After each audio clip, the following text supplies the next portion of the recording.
Halo teman-teman, kami dari kelompok 9 akan memberikan contoh bagaimana cara membuka, menyampaikan, dan menutup pelajaran. Simak video kami ya.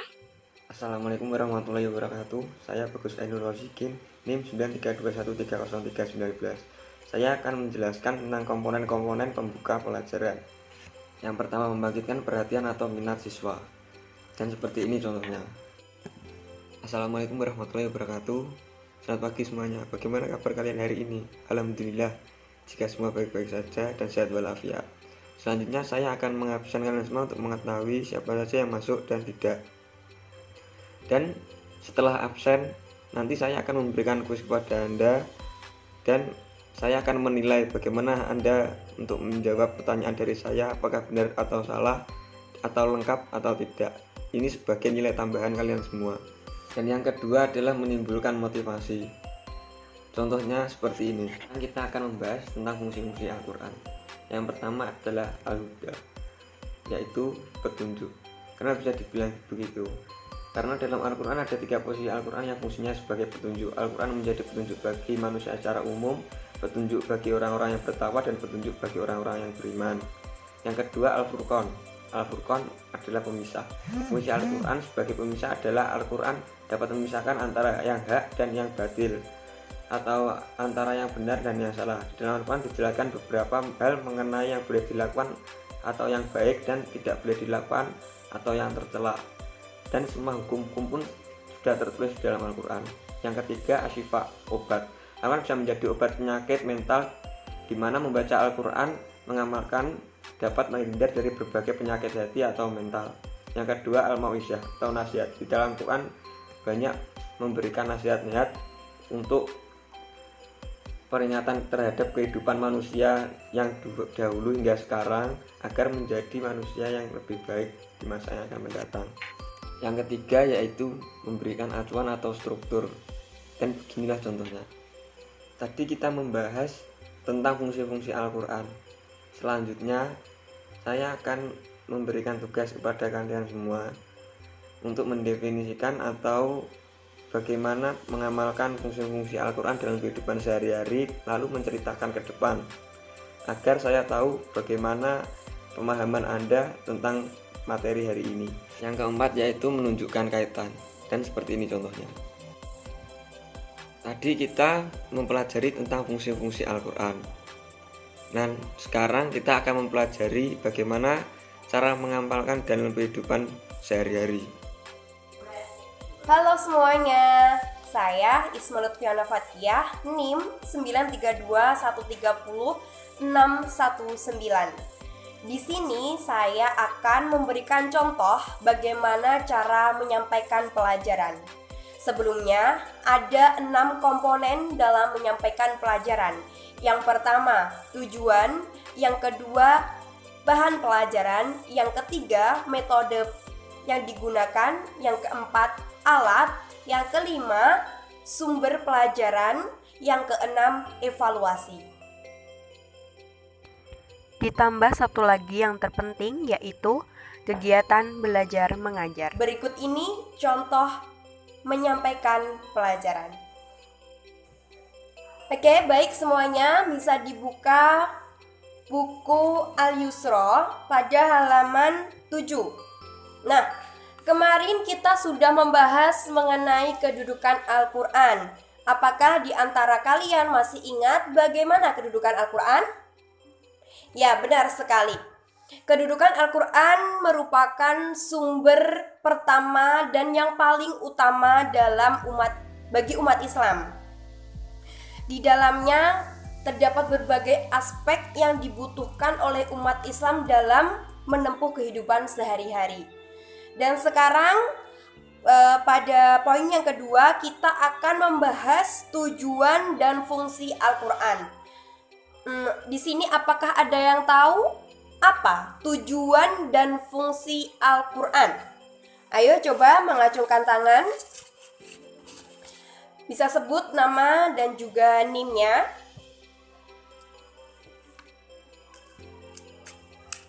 Ya, baik. Mari kita bahas bersama-sama ya. Jadi tujuan dan fungsi Al-Quran dalam buku ini ada 3. kita akan membahas 3 tujuan dan fungsi Al-Quran. Yang pertama, Al-Quran sebagai petunjuk bagi manusia. Yang kedua, Al-Quran sebagai pokok ajaran agama Islam. Yang ketiga, Al-Quran sebagai peringatan dan pelajaran bagi manusia. Langsung saja kita akan membahas pada poin A, yaitu Al-Quran sebagai petunjuk Al-Quran sebagai petunjuk bagi manusia. Apa sih maksudnya Al-Quran itu sebagai petunjuk bagi manusia? Jadi Al-Quran diturunkan oleh Allah SWT kepada Nabi Muhammad SAW melalui perantara malaikat Jibril.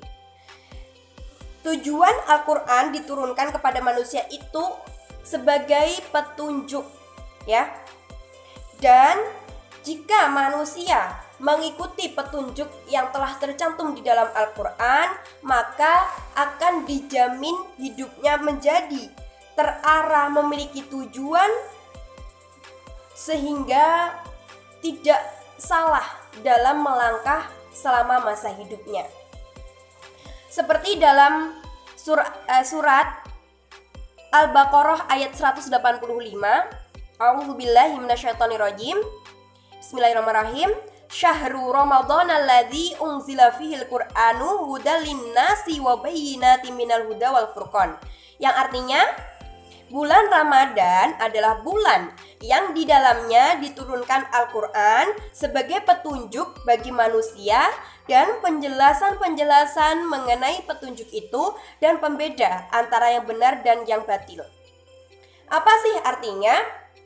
Jadi, di dalam Al-Quran itu terdapat petunjuk agar manusia itu bisa bertakwa kepada Allah Subhanahu wa taala dan bisa tentram dalam menjalankan kehidupannya.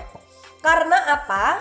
Di dalam Al-Qur'an dijelaskan bagaimana hubungan manusia dengan Allah, hubungan manusia dengan manusia, hubungan manusia dengan alam. Sehingga jika manusia itu mau mengikuti petunjuk Al-Quran akan mendapatkan kebahagiaan nanti di akhirat. Begitu ya. Dan selanjutnya yaitu Al-Quran sebagai sumber pokok ajaran. Jadi di dalam Al-Quran itu terdapat pokok-pokok ajaran. Ada ketauhidan, ibadah, muamalah, akhlak, hukum, dan segala yang dibutuhkan oleh manusia. Di sini, di dalam buku ini tertulis, tercantum Quran Surat An-Nisa ayat 105. Mari kita baca bersama-sama. Bismillahirrahmanirrahim. Inna anzalna ilaikal kitaba bil haqqi litahkuma bainan nasi bima arakallah wala takul lil khainina khosima. Yang artinya, sungguh kami telah menurunkan kitab Al-Quran kepadamu, wahai Muhammad, membawa kebenaran, agar engkau mengadili antara manusia dengan apa yang telah diajarkan Allah kepadamu, dan janganlah engkau menjadi penentang bagi orang yang tidak bersalah karena membela orang yang berkhianat. Nah, dilanjutkan yang C, yaitu Al-Quran sebagai peringatan dan pelajaran bagi manusia. Yang pertama, mengapa kok Al-Quran itu menjadi peringatan bagi manusia? Karena di dalam Al-Quran itu sudah menjelaskan bahwasanya Allah menjanjikan surga kepada manusia yang mengikuti petunjuk dari Al-Quran, mengikuti Nabi Muhammad ajaran Nabi Muhammad SAW. Dan orang yang akan mengikuti ajaran Nabi dan petunjuk dari Al-Quran, maka mereka akan mendapatkan surga dan juga pahala. Nah, sedangkan bagi orang yang mengkhianati, orang yang mengingkari Nabi Muhammad SAW, tidak mau mengikuti petunjuk dari Al-Quran, maka mereka nanti akan mendapat siksa di neraka. Jadi Al-Quran merupakan fungsinya tadi apa?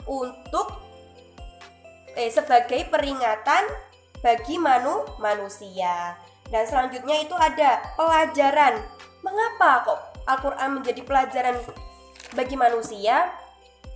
Jadi di dalam Al-Quran itu ada kisah-kisah para umat terdahulu. Nah, dari kisah-kisah tersebut kita bisa mengambil pelajarannya, mana yang baik kita gunakan dan mana yang buruk kita tinggalkan. Di sini dijelaskan dalam surat Quran surat Al-A'raf ayat 2. Dibaca bersama-sama ya. Bismillahirrahmanirrahim. Kitabun unzila ilaika fala yakun fi sadrika harajum minhu litunzira bihi wa dzikra lil mu'minin.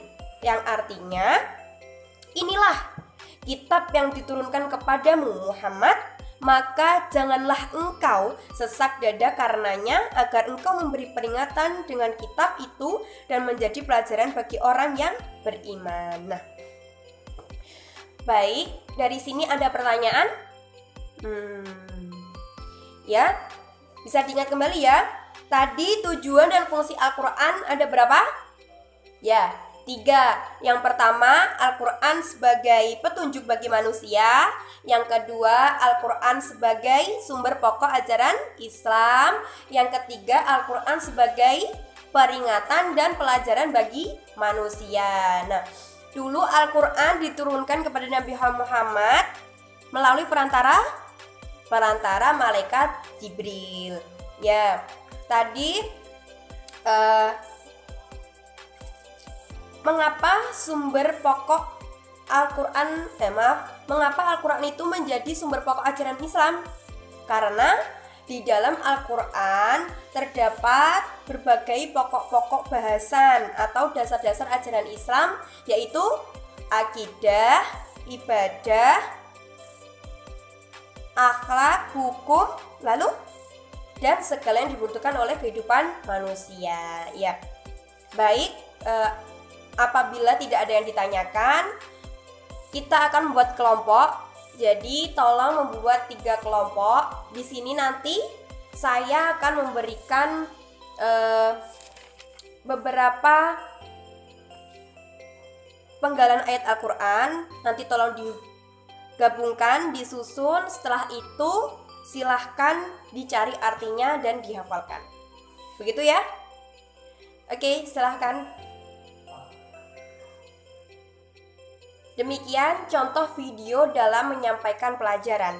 Apabila ada kurang lebihnya, saya mohon maaf. Sampai jumpa. Komponen menutup pembelajaran. Berikut komponen dalam menutup pembelajaran, yaitu mengevaluasi, merangkum, mengorganisasi, dan mengonsolidasi.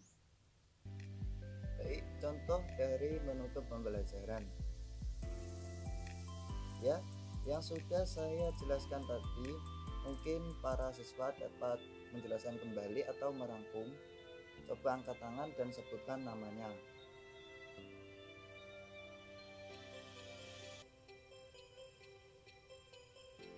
Ya, dari pembelajaran yang saya sampaikan tadi, yaitu fungsi Al-Quran. Fungsi Al-Quran yaitu Al-Quran sebagai petunjuk bagi umat manusia. Yang kedua, Al-Quran sebagai sumber pokok ajaran Islam. Yang ketiga, Al-Quran sebagai peringatan dan pelajaran bagi umat manusia. Ya, sebelum saya tutup, saya akan memberikan tugas sedikit bagi para siswa. Nanti bisa dilihat di grup WhatsApp. Jadi sebelum waktu pembelajaran kita akhiri, dimohon para siswa untuk mengumpulkan tugasnya terlebih dahulu. Dan sekian, karena waktu sudah habis, saya cukup akhiri untuk pembelajaran pada pagi hari ini. Semoga ilmu yang kita dapat bermanfaat.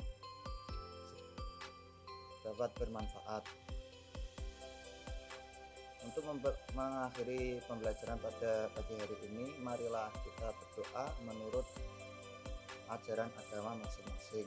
Berdoa mulai, berdoa selesai.